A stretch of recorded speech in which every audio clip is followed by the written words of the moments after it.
Welcome to Classic Value Investors and Microcap Explosions. This is Mariusz Konieczny. This has been a exhausting week doing absolutely probably the most intense scuttlebutt that I've done on a company.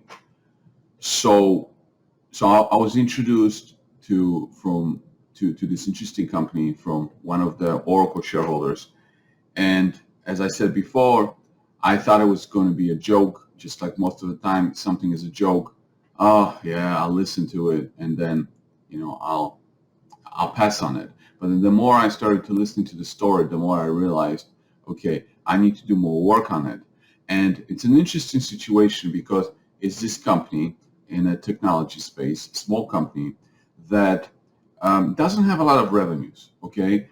So the valuation in relation to the revenues, it looks quite high. So, anybody that's screening for it is not really going to find it because it's going to look expensive.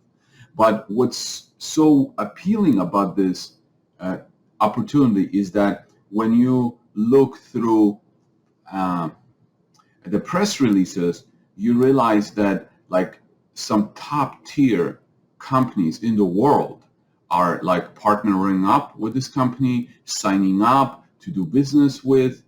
And it just struck me a little bit weird because usually when you have like big companies, whether it's Fortune 500 companies or other large companies, they don't usually go and do business with newer companies or somebody with low revenues or somebody that hasn't really been tested unless there is something special there.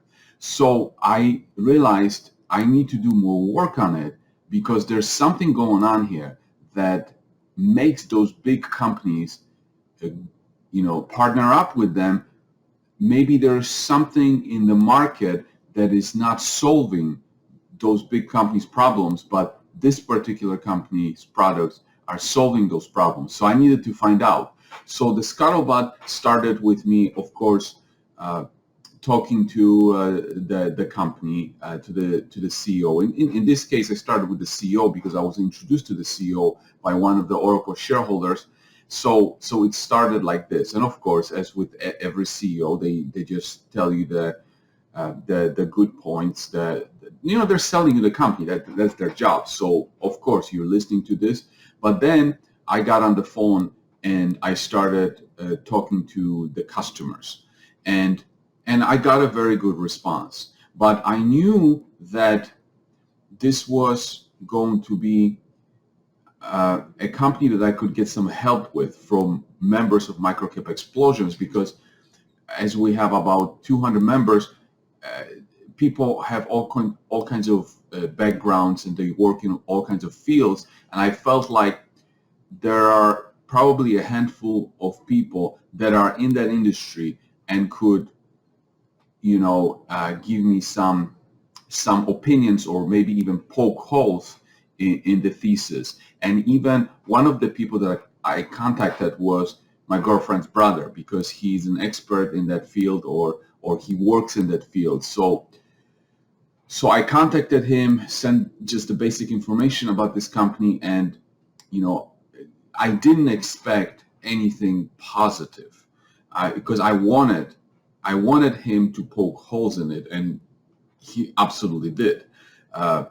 It was kind of like it reminded me of McDonald's. I was like asking a chef what he thinks about McDonald's food. Well, he's going to tell you it's not nutritional, it's bad, it makes you have diabetes and all of the bad things, right? But then when you get this kind of feedback, and I got similar kind of feedback from other members, not all of them, but I literally got like almost 20 people to give me like some serious feedback, and some of it was negative, some of it was neutral, some of it was positive, but I think it was like geared more towards negative. So when you get that kind of feedback from investors, I feel like you have to differentiate between that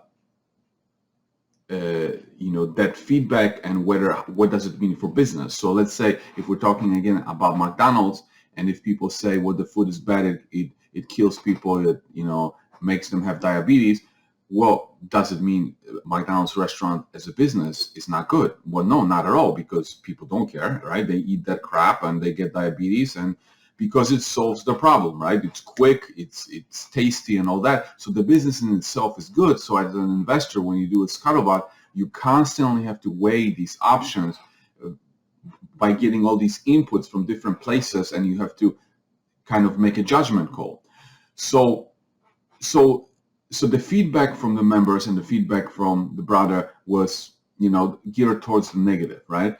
But then I got on the phone with the customers and the partners that resell the product, and I was just absolutely blown away. I was just absolutely blown away, and I was talking to like the largest, like I even got on the phone with a director of one of the largest companies, and I couldn't believe I was able to get him on the phone, and he confirmed with me that yes, they are doing business with this company. They're launching a new product to their clients in a few weeks. And so then I started asking like these negative things that people told me. Oh, there's competition, and then this product or that product is doing the same thing and might be a little bit cheaper. They're not going to succeed and all that sort of stuff. So then I was like, to these people that are either buying or wanting to resell, I'm like, well, what do you think about these competing products? And I was just absolutely blown away, because pretty much everybody told me that, oh yeah, this product is the best. There's nothing that comes even close to it. And then they told me what the competing products lacked. And I was getting the same message over and over and over. And the same thing about the management. I was just getting the message from either even former employees or directors or customers, how the CEO is absolutely fantastic. He's like one of the hardest working people that they've seen, and it's refreshing, and he's honest. And so it's like, wow, it's like you get this feedback from one group of people that maybe, you know, looked at their website for a few minutes and even applied their experience, but their conclusion was negative. And then on this side, you have clients and directors and employees and former employees talking so positively about it, how this product is just the best, that there's nothing that comes even close to it. And more people are going to be signing up, and you're like, then I had to decide, like, wow, I mean, like, I wish all of it was positive, but it never is. And then you have to ask yourself, well, who is the one that's creating revenues? Which parties are the ones that are going to create profits? Well, the revenues and profits are going to come from customers. They're going to come from resellers. They're going to come from satisfied customers. They're not going to come from critics and skeptics, right? So at the end of the day, I decided to, I'm going to go with this company, even though my girlfriend, because, you know, for brother, she was telling me, no, don't do it. I'm like, I'm doing it because this is the feedback I'm getting, and this is what I can't ignore. A big client of a huge company telling me that this is the best product that they've seen. I can't ignore that. I can't ignore that one of the people, a former employee of the giant client, told me that there is a waiting list of 10 companies waiting for the product to be launched within the next month. I can't ignore that kind of feedback. So then finally I said, I'm doing it. So, but my goal was to write it up on Microcap Explosions on Friday after the close, because I didn't want people to move the stock price, right?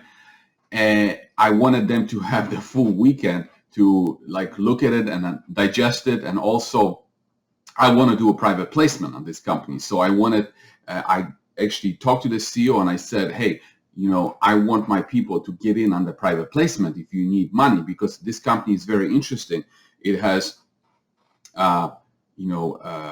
very little revenues, but it has all these contracts coming in, but they're also doing a push to go directly to the customers in the United States, which they've never done before. And they raised money for a marketing push. So like with Oracle, you needed money to drill. With this one, the money was to to do the marketing during the time that people are requesting this product, and during the time where it's like the right time in politics and in the world for that product. So then I said to him, well, let's I can help you raise some money. Let's do this. So we're doing it. We're doing the private placement. And actually today at 3 p.m. Eastern Standard Time, we're having a live call with him to kind of discuss the issues and see what we can do.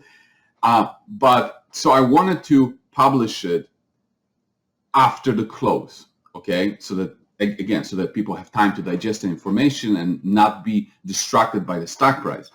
But I was ready with it at like 2 p.m. So I put it into the website and I saved it, and then I'm sitting, and then I get an email, and it was a comment on the article, and I was like, what did I just do? I published it, and it's 2 p.m. Like, I didn't want to publish it. So then it's like, it's already published and it's still 2 hours in the trading. So then I'm like, okay, I might as well send out an email to everybody that it's published. So I did. And of course, like within those 2 hours, the stock is up. Of course, it's up already by a lot. But it's not a big deal because I had the CEO to request to lock in the price of the private placement at a particular price. So even though the stock price increased over what he requested, if we do ended up going with the private placement, we're still going to get the price that was requested the prior day. But anyway, so this is the story. This is what I went through, and it was so intense to talk to so many people. Like, the report that I wrote, it was almost like a book. It was like the actual report, it was like 9,000 words. And then you had feedback from 17 people from, the microcap explosions and then the brother, with an email. So I just took all those 17 people and I showed, hey, this is the feedback. This is the neutral negative feedback. Here's what it is. Like, I have nothing to hide. This is what it is.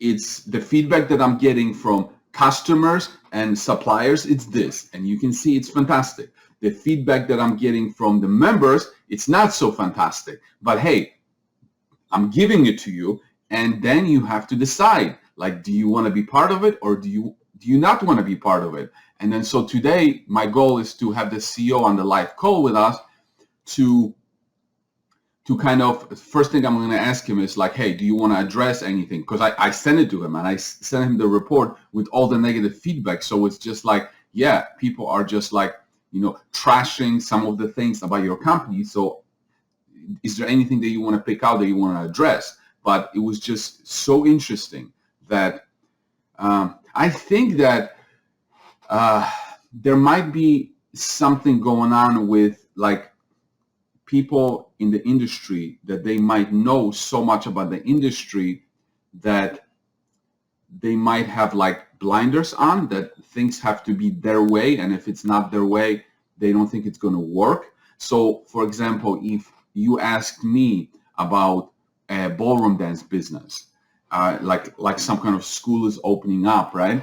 If I were to use my experience, I would tell you, well, they're not going to teach them how to dance. That's for sure. They're going to just tell them that that the students are beautiful, move wonderfully, and everything is beautiful, and then they will put a nice costume on, do a showcase. Everybody's going to be clapping. But I will say, but they're not going to teach them anything.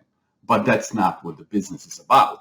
The dance business is not about teaching them how to dance. It's about making them feel good. So people that sign up for dance lessons, they might be lonely. They went through a divorce, and they want someone to tell them that they're beautiful. They want someone to hold their hand. They want to put on a shiny outfit and do a showcase with bright lights and all that. They want people to clap for them. It's not about teaching them how to dance. So, as a business, I would have to extract myself from it and say, well, it doesn't matter that they're not going to teach them, but what matters is whether they're going to pay and whether they're going to be successful. And I feel that sometimes, in my opinion, when you have experience in an industry, that experience should help you find investment opportunities and identify investment opportunities. And I feel that sometimes a lot of experience actually causes you to stay away from things that maybe you shouldn't stay away. So maybe there's a little bit to it. I don't know. It's too early to tell. But it was just interesting to see that, because, you know, hey, I'm providing the information, and I'm telling you what the clients are saying. I'm telling you what the resellers are saying, and I'm telling you that the clients are requesting this product, that they love this product. They think this is the best thing that ever happened. They think it's like a Ferrari of a brand in this space. And yet, you guys that know so much about it, you're just picking out negative things about it. So it will be interesting how it plays out. But, you know, when you do your own scuttlebutt on different companies, you will encounter this many, many times, and you have to make a decision, you know, how you reconcile all these things. So that's it for this video. Have a good day.